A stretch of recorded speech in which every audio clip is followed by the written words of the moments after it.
בכמה שנים האחרונות באמת הגבעה הייתה ממש נטושה, אני לא חושב שמישהו הגיע לשם.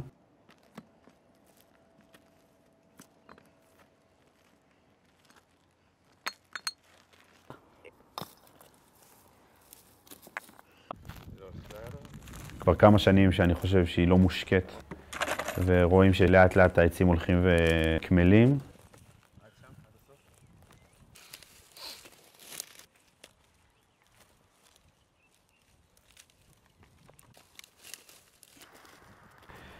וממש בתקופה האחרונה הגענו לשם לנקות, לסדר.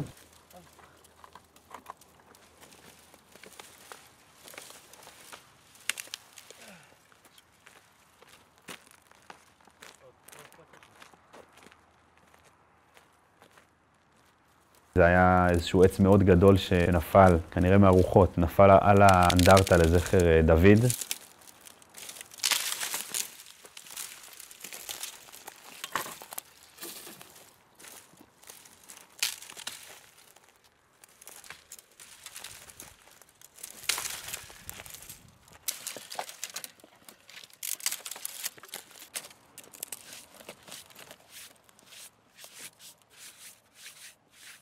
הוא נרצח בערך כשהייתי בן 2. הייתי ילד בבית הספר כשזה קרה. זה היה אחד מהפיגועים הראשונים באינתיפאדה הראשונה. דוד אלה רוזה חוזר מהצפון להורים שלו, לביתה בירושלים. מחבלים בתוך יריחו השליכו בקבוקי תבערה אל אוטובוס של אגד.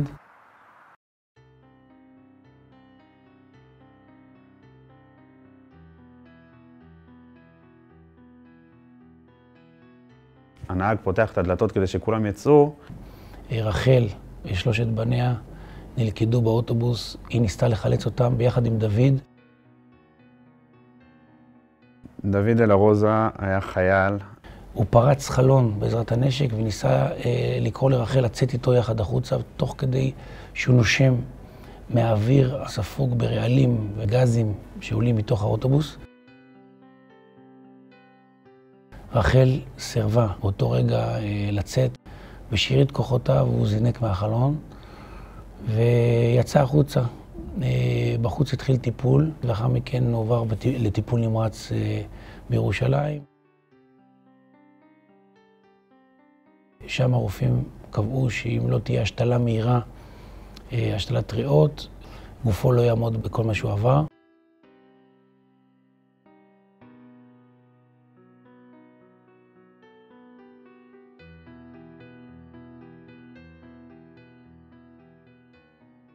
מיד הטיסו אותו לחוץ לארץ, ושם לצערנו עוד לפני ההשתלה, דוד, המכונה דודו אלה רוזה, נפטר. בצער גדול התפרסמה הידיעה הזאת כאן במדינת ישראל, והכאב היה כאב גדול.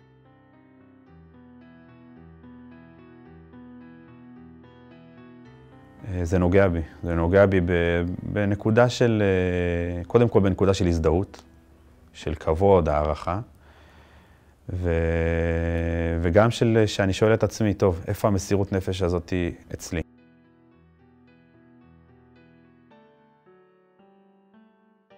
כשהגעתי לישיבה, אל מול החדר שלי, הייתה גבעה קיימת, היה על גבה מצבה, אך המצבה הייתה חשופה לחלוטין. בתור נערים יצאנו קצת לבקר בסביבת הישיבה, וראינו שהיה שם ניסיון לטעת עצים, נטעו שם עצים.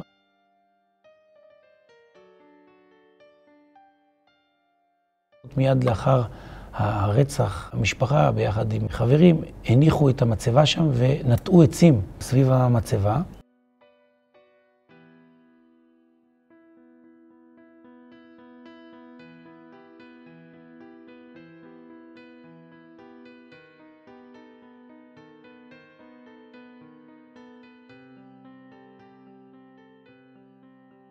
החום המדברי כאן גרם שהעצים לצערנו התייבשו ולא היה להם שום קיום. כשהייתי תלמיד השישית, כשהגיע ט"ו בשבט, הלכנו בהפסקת הצהריים, לקחתי איתי קבוצה, מעדר לקחנו מהתחזוקה וחפרנו 4 בורות, נתן לעצים, הייתה התרגשות גדולה ושמחה, זה היה ממש צמוד למצבה.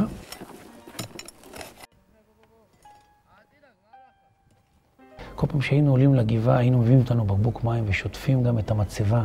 כל פעם חשבנו לעצמנו בין כמה דוד היה יכול להיות היום.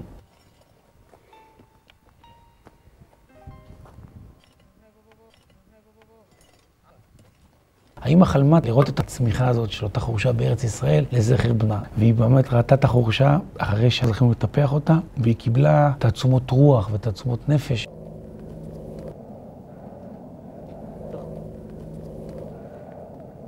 הייתה תקופה מסוימת שהמקום קצת התחיל לרדת, שהמים במדינת ישראל הפכו להיות מצרך מאוד מאוד נדיר. באותה תקופה, ברוך השם, זכיתי להיכנס כאן לישיבה, לשמש כרם. אז נסגר מעגל מדהים של תלמידים שאני לימדתי בשישית, אחד מהם נריה קפח, שהם לקחו אחריות על המקום. סיפרתי להם את הסיפור, הם התרגשו ואמרו, אנחנו נגיע למקום, נחיה אותו ונחדש אותו, ובאמת הם הביאו תנופה. אני מאוד התחברתי למקום. התחלנו ללכת לשם חברים גם בשעות אחרי הצהריים, בהפסקות. אבל באיזשהו שלב זה הפך מטיפוח לכיתה. ישבנו שם לשיעורי אמונה. יש מושג כזה, שיעור שיוצאים קצת לדשא או מקום בחוץ, קצת לגוון, לרענן. אז אנחנו היינו הולכים לחורשת דלה-רוזה.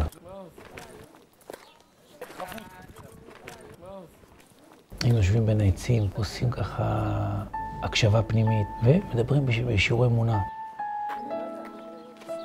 זה העלה בקומה נוספת את ההגדרה של החורשת דלה-רוזה, דוד דלה-רוזה, למקום של תורה. אני זוכר את עצמי גם כן מגיע לשם לבד ופונה להשם יתברך בתפילה.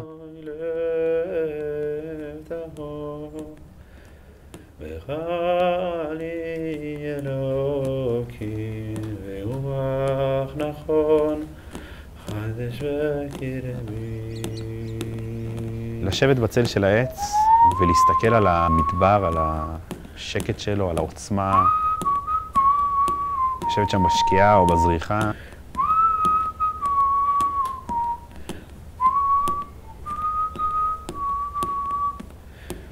להתבודד, להתפלל.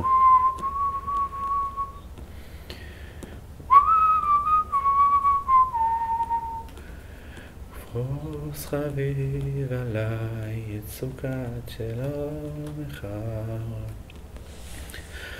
יגאלנה,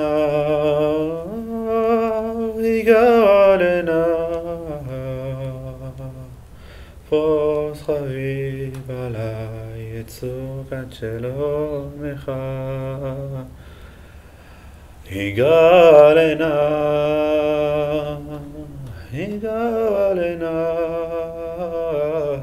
כשהגעתי לכיתה י"א או י"ב, היישוב מצפה יריחו הקיף את עצמו בגדר. שלגבעה עשו שער, בהתחלה השער היה פתוח, ובהמשך נעלו אותו עם מנעול.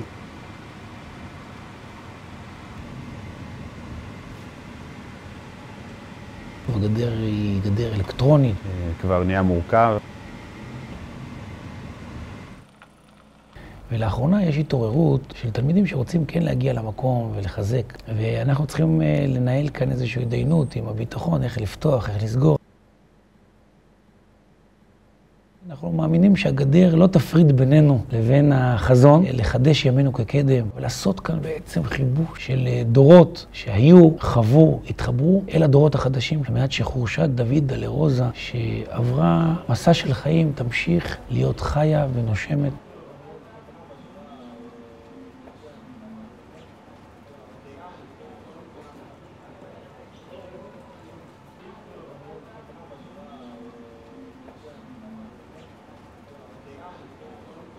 אפשר לראות את הגבעה מהחלונות של הישיבה, ואז זה משתלב מאוד טוב.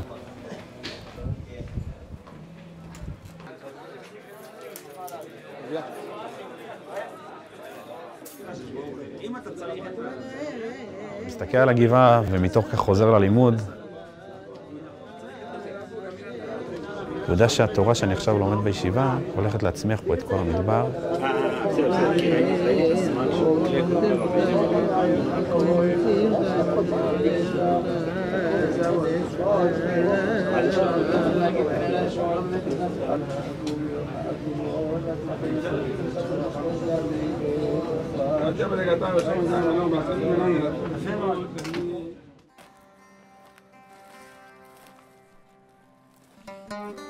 הרוצח הערבי ניסה למנוע את המשך הצמיחה שלנו, של עם ישראל. ולשתול עצים חדשים ולהפריח מחדש את המדבר, זה אמירה